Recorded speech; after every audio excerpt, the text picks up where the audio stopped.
With the latest agriculture news from across the state and nation, it's time for the AgNet News Hour from AgNet West.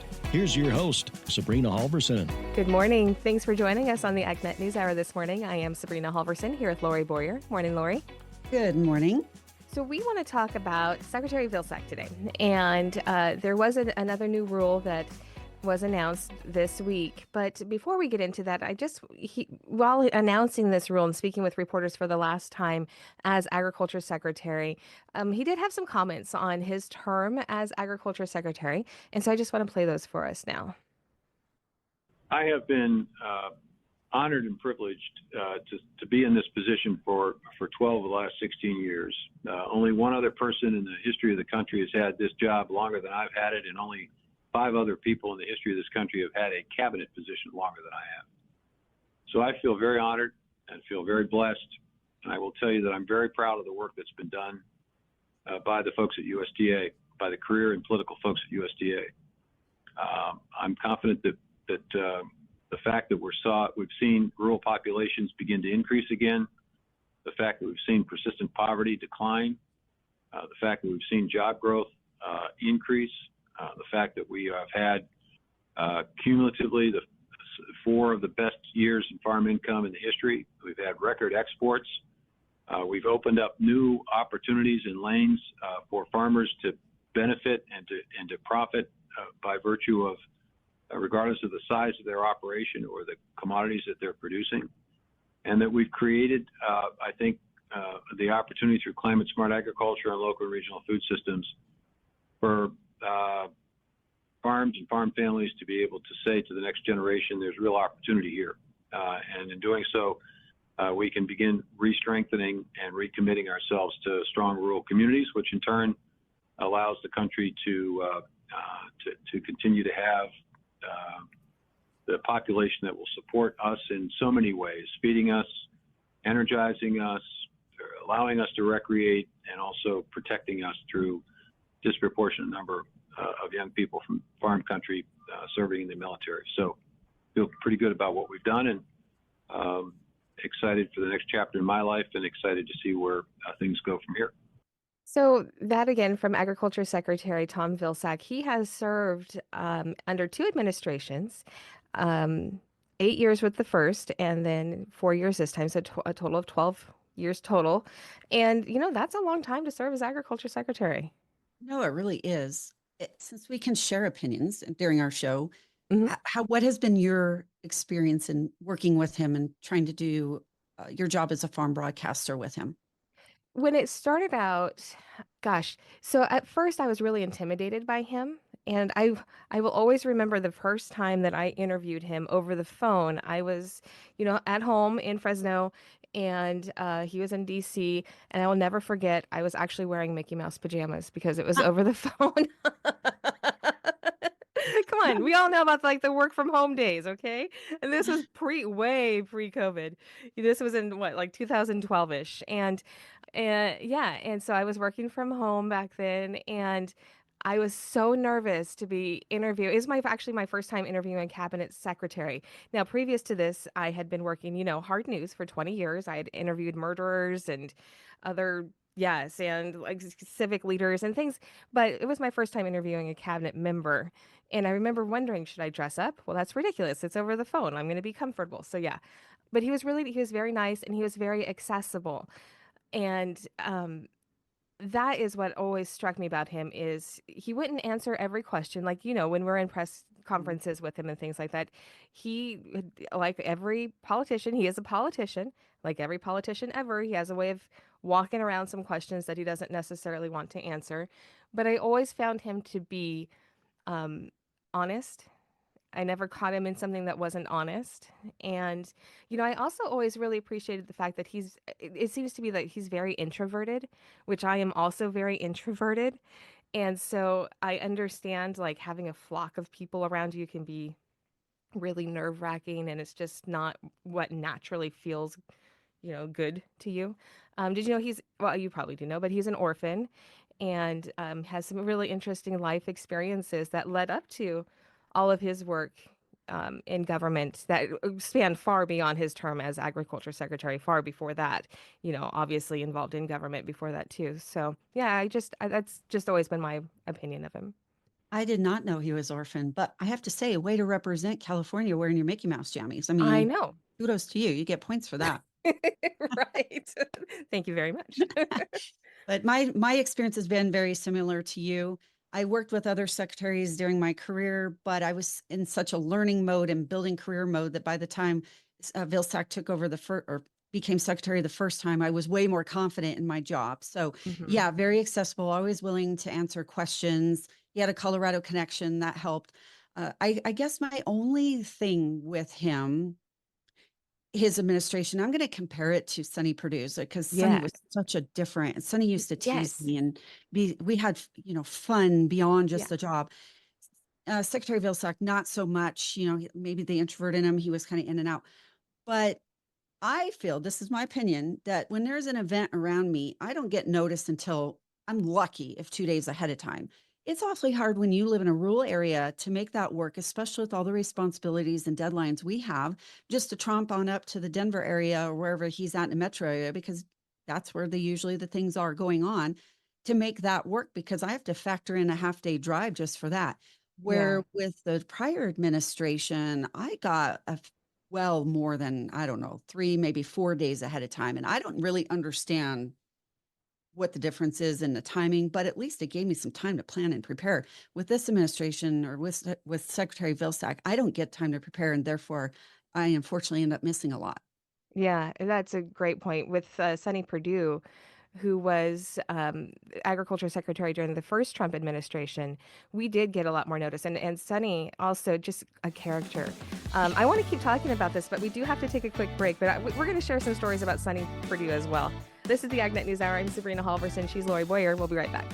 Welcome back to the AgNet News Hour. Today we are talking, well, we had another topic we were going to talk about, but we've started talking about agriculture secretaries, seeing as how Agriculture Secretary Tom Vilsack is now leaving office with the inauguration of the new administration happening on Monday. So we were talking about Secretary Vilsack and then also Secretary Sonny Perdue, who was the Agriculture Secretary under the first Trump administration. Now, Sonny, that good Georgia boy, very personable, very friendly, also very accessible too, I would say, just like I said about Secretary Vilsack. Secretary Vilsack, I think, far more reserved than Sonny Perdue. Yeah. And Sonny he always made you feel like you were the only one in the world that was important when he talked to you. And he wasn't in a rush. He wasn't in and out. And I think a lot of that's just personality, because he's opposite. He's an extrovert. He Mm-hmm. wants to hang out. But if we're sharing a couple stories, I'll share at least one of Yeah. mine that's fun. I have a couple. Well, I have 2 of them. But the first one, I was president of our National Association of Farm Broadcasting when he was secretary. And we had what we called that fireside chat, if you recall, Mm-hmm. where he came in and we just had like a little panel discussion. It was pretty casual. It wasn't real scripted. We just had a couple of points that I know he wanted to cover. We covered it. So all of us farm broadcasters, and it was also non-farm broadcasters, if I remember right. There's some other media there. There's a lot of people there that day. Right. Because the And local media was also invited. yes. Right. So the room was full. So I walk in as president because I'm moderating, and I go up to the stage and I get ready to turn around, and he's not following me. He's kind of halfway down the aisle. And it was probably hard to see if people were sitting. And I turn around and he bows down and like puts his hands out. This is radio, so you can see me, but other people can't. And like puts his hands out like, they do on like Dancing with the Stars when someone does a really good job and they're trying to get their partner to get the kudos and applause. I was so caught off guard with that because I was in a zone, and Yeah. we had television there. We had everything. Like I was in a zone ready to, Yeah. to put this show on in this professional way, bowing down. Yeah, that was funny. I do remember that I was there for that. That was fun. Yeah, so 2 completely different kind of personalities. And, and like I said, I think in fact it was just yesterday I said on the show that I really like Secretary Vilsack. And I like the things that he stood for in a lot of areas. Of course, there are things that we don't agree on, and that's just going to happen with everybody. But I also really liked Sonny Perdue. And in my years as an ag broadcaster, those are the only two secretaries that I have worked with. I'm interested to see what our new agriculture secretary is going to be like. I'm hoping for somebody, that she's friendly and accessible again. I'm not sure. We don't have enough information at this point to have any idea of what we're in for the next 4 years.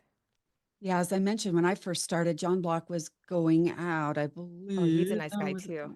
I can't remember exactly the years. And then Ann Veneman came in. Mm-hmm. And, honestly, that's when I was really getting things built up and I didn't have a lot of access. I didn't know to have a lot of access. It wasn't really a focus point at that time. I was just trying to learn radio and trying to learn the Yeah. community and trying to learn all those things that are going on that I needed to know. So, I mean, if there was times when she had a call, and I don't recall them doing calls like they do now for us. It was a little bit different back then. We didn't have Zooms and Right. internet like we do now. We had very slow. That was when Hotmail came out, and that was a big deal. So I didn't really have as much interaction with her, to be honest. Yeah.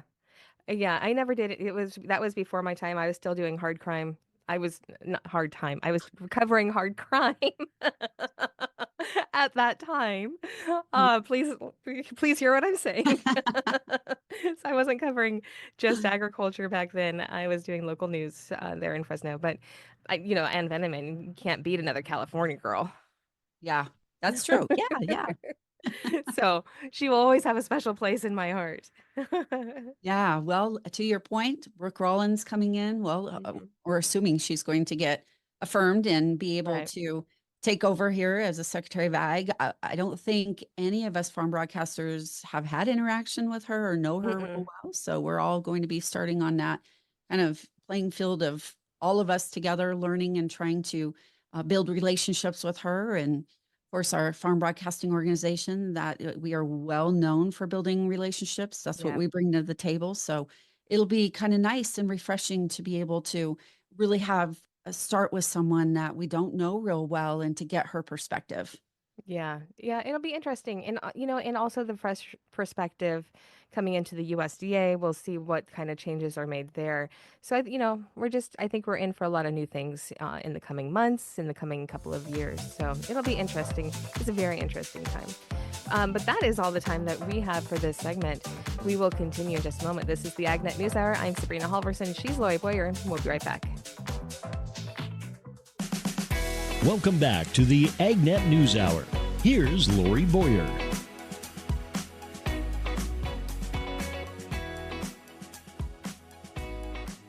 Today, my guest is Kasey Cronquist. He is president of the North American Blueberry Council and the US Highbush Blueberry Council. Kasey, tell us a little bit more about yourself and your background first off here today. Well, I jumped into association management when I was 26 in Washington State. I was the youngest president of the Chamber of Commerce in Washington State at the time, and then parlayed that into running a chamber in California, where I got introduced to commissions, agriculture commissions, and I started running the California Cut Flower Commission for 12 years, and really enjoyed that experience. Enjoyed getting to know the commission structures in California, which introduced me to the federal programs, which is the one I manage now for the blueberry industry. So then in 2019, I took the jump and the opportunity to come work for blueberries, and the rest is history. So it's been an exciting journey over here in blueberry land, and I certainly enjoy working for a group of growers who are just passionate about the product that they grow. The blueberry industry has been very blessed by the health halo it has, and I certainly enjoy working for a product that everybody seems to love and be passionate about. Now, why are there two different blueberry organizations? Because you Yeah. mentioned why isn't now just one? Well, it's a really important distinction. The North American Blueberry Council was born first in 1965. It was established, as you would imagine, as just a trade organization that represented all things, and of course, advocacy being an important piece of that, but also managed the initial marketing at the time. What's unique about the United States in particular are these research and promotion organizations that are managed by USDA, and the ability for industries to establish these quote unquote checkoffs And in my experience, starting back when I was 26 to today, I do not know of another organizational structure that is more fair in its ability to accomplish the work than these checkoff programs or these ag commodity programs. And I say that because in the area of the North American Blueberry Council, which is the equivalent of the Farm Bureau for blueberries, so to speak, right? It's a membership organization. You pay your dues. You don't have to do it. It's voluntary. And what ends up happening in those scenarios, like my experience in the chamber, is you have the 20% covering the cost of these initiatives for everyone else. And it gets a little wearing for those folks who are committed to their community, they're committed to a cause, they're committed to the foundation, in our case, agriculture, committed to the industry. And that is a constant burden. In a checkoff scenario, everyone pays, everybody pays, and it's collected in the most fair way possible. So depending on which commodity it is, ours is based on pounds or tons collected or produced. And it makes sure that everybody contributes to the cause. And of course, in the case of the council, that moved the marketing initiative over to US HBC and gave the opportunity to collect the means or the amount of resource necessary to actually make a difference, quote unquote, move the needle in the area of consumption and consumer demand. And that's where successful commodity boards have seen a lot of success, when they have the ability to amass the resource and make sure that as you grow the pie, that everybody benefits from the growth of that pie, especially in those early years of, like for us, commercializing the product and then making it available year round, and just continuing to introduce, drive awareness, and eventually, as the industry matures, really get strategic in how you establish your category brand. Okay, so just so I'm clear, the Highbush Council is the checkoff? Correct. Yep. Okay, got it. Okay. Research and Approach Program. Oh, I'm very familiar with checkoff programs. I just didn't realize that was the checkoff side of it. Okay. Yeah. So now, if just simply put, the North American Blueberry Council is the advocacy arm for the industry, and the US HBC is the marketing arm for the industry. And I just have the opportunity to manage both. Okay. Let's talk about the blueberry industry here in the United States in general. Is this a pretty strong industry for the state of California, for the United States in general? How do we rank in blueberry production? Yeah, I'd say California ranks in between probably fifth largest state in the country. They can produce anywhere between 50 and 80 million pounds. It depends on the season and the crop, but yeah, nationally, it's a continuing to be a very large, growing concern of production. And that's because we continue to see a huge opportunity in consumption and demand.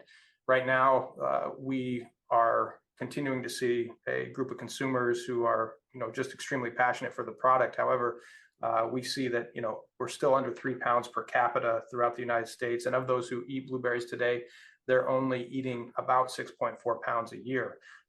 So we see a huge opportunity, not only for our domestic growers and our counter-seasonal partners who bring in fruit throughout the year, to really attract more consumption into this category than we have today.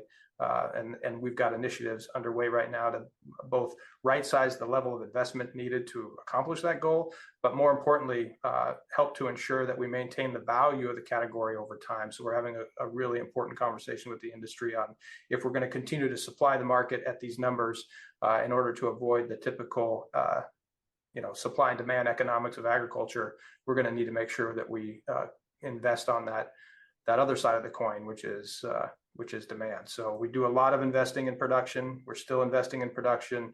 We're still seeing a lot of global production, and certainly that production coming here into the United States. But we are focused on continuing to grow the demand because we can see the opportunity. The conversation will continue here today on AgNet West with Kasey Cronquist, president of the North American Blueberry Council and the US Highbush Blueberry Council, right after this.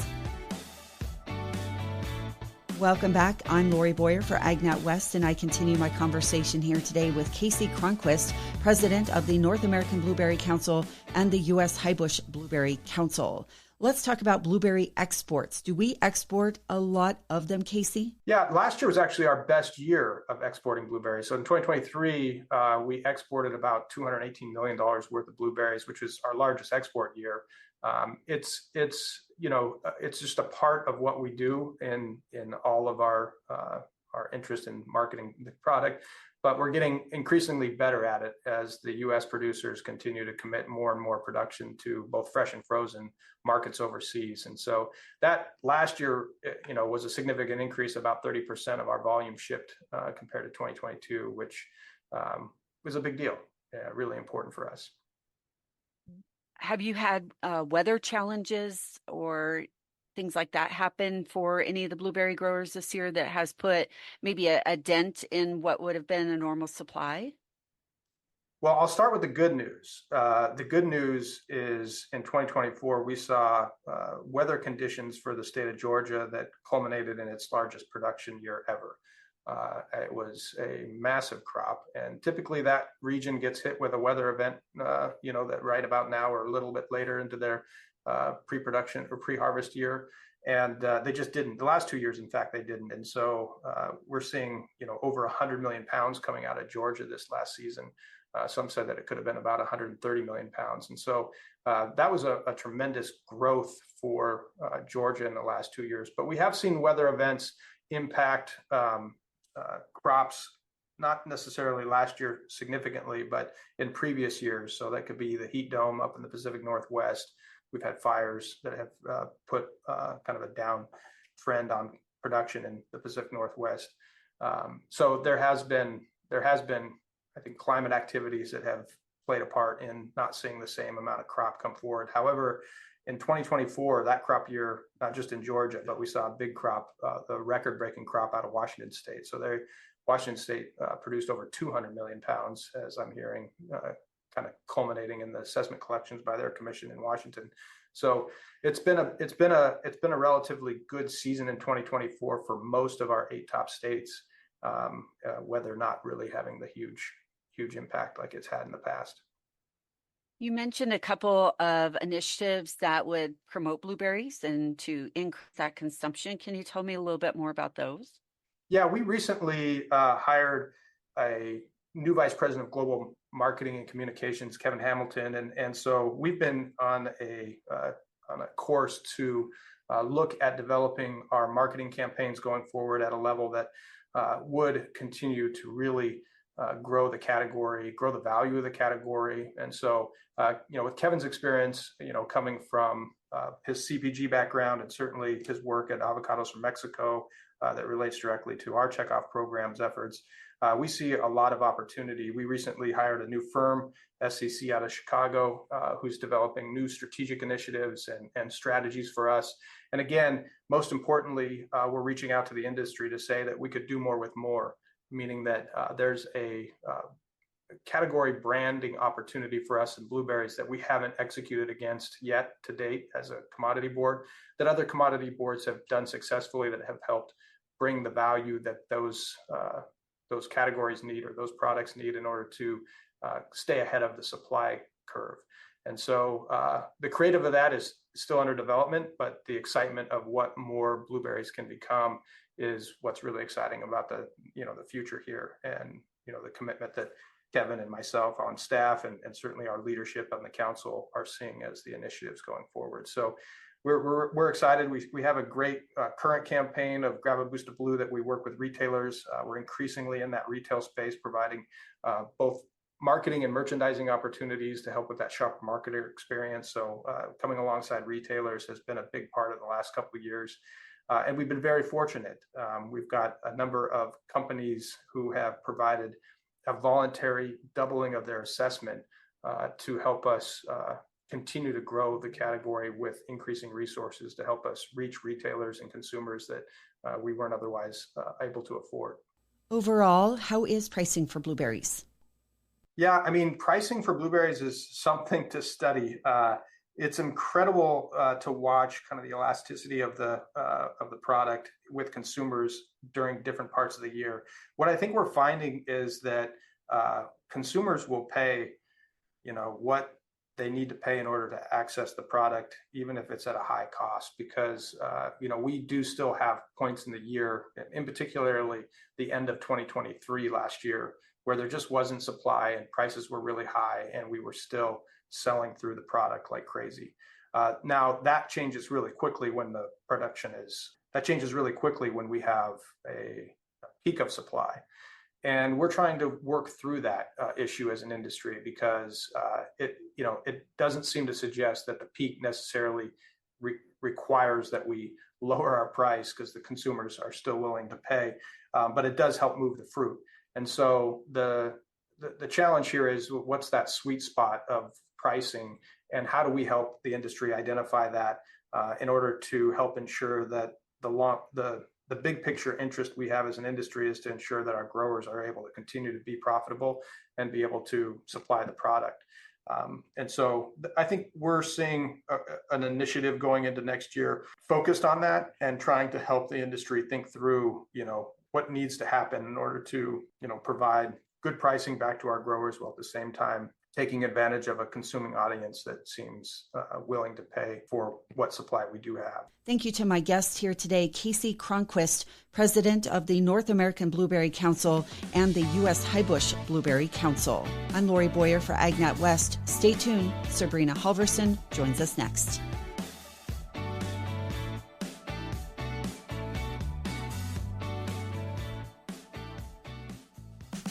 Welcome back to the AgNet News Hour. Here's Sabrina Halvorson. The American Farm Bureau Federation is recognizing the dedication and resilience of veteran farmers through its inaugural Veteran Farmer Award of Excellence. AFBF is presenting retired Army Colonel Joe Ricker of Indiana with the Veteran Farmer Award of Excellence. It'll be officially presented at the organization's convention coming up later this month. That is January 24th through the 29th in San Antonio. Our broadcasting partner, CJ Miller of Hoosier Ag Today, talked with the Colonel and is sharing his interview with us. Here's CJ Miller.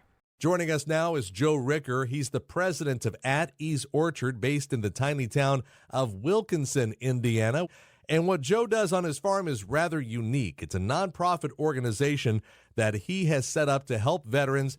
Joe, tell me how you got the farm set up and what makes it so unique. Yeah, so I was in the military for about 30 years, retired. A lot of times when I served down in Iraq and Afghanistan and those areas, a lot of the people I served with always mentioned beekeeping, and I thought, well, that's kind of unique. So while I was in service, I took a few workshops on beekeeping and other things, and then kind of picked up that passion. I decided an orchard just blends so nicely with the bees, as a pollinator.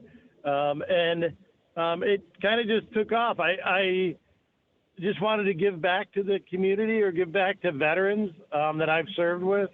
I think maybe some internal reflection, someday I'll figure out why, but there is a very large culture of veterans that want to give back to veterans, and some of us are beekeepers, and I really enjoy doing that. And I think in retirement, you got to do what you like to do, right? Absolutely. In addition to the honey production, tell me about the orchard at Ease Orchard. Yeah, so it's mainly bees and apple trees. I have about 250 apple trees, but Mother Nature took out about 10 of them in a storm in July this year. But that's part of farming. That's the kind of the way it goes. But I had my first real harvest this year, and I took off quite a few apples that were very large, and I was very, very happy. And Joe, what I enjoy most about what you and your family do at Ease Orchard is, for lack of a better term, you provide, I guess, a sense of therapy for veterans, many of whom suffer from post-traumatic stress syndrome, also a great number who have lost their ability to work because they've become physically disabled. And so you teach them to become beekeepers. You teach them to perhaps start their own farm, their own orchard. And tell me a little bit about what you do to help those veterans who are in need. Yeah, so it's interesting. There's a couple fold there, right? We've been in different environments that most people that aren't veterans, sometimes they understand, sometimes they don't. But it's a difficult environment to try to adjust to, going to the grocery store or being in crowds or, seeing garbage on the side of the road means something different to a veteran than it might to a regular person. And then with that said, being amongst veterans, you kind of open up a little more. You can say, hey, do you remember this? You kind of have that camaraderie where people understand what you're going through. Now, to me, bees, and I'm not sure if it's everybody, but it's probably a few people, bees provide a couple interesting things. They give you a reason to wake up in the morning because they have to be tended to. Not every day, but you have to get them. It's something that we're used to in the military, being responsible for something more than ourselves. So I think that helps people as well. The other thing is they produce, something really nice, right? There's good production of honey if you do it right. You get honey, it's sweet, it's rewarding. There is an outcome that people enjoy, and you can exponentially grow that. It's easy to do.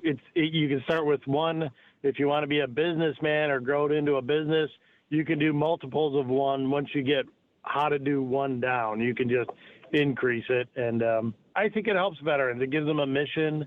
It gives them a reason to wake up. It's a little bit like the military, and there's always a little bit of danger in it because no matter how thick your bee suit is, you could still get stung. My guest is Joe Ricker with At Ease Orchard in Wilkinson, Indiana, in northeastern Hancock County, just east of Indianapolis.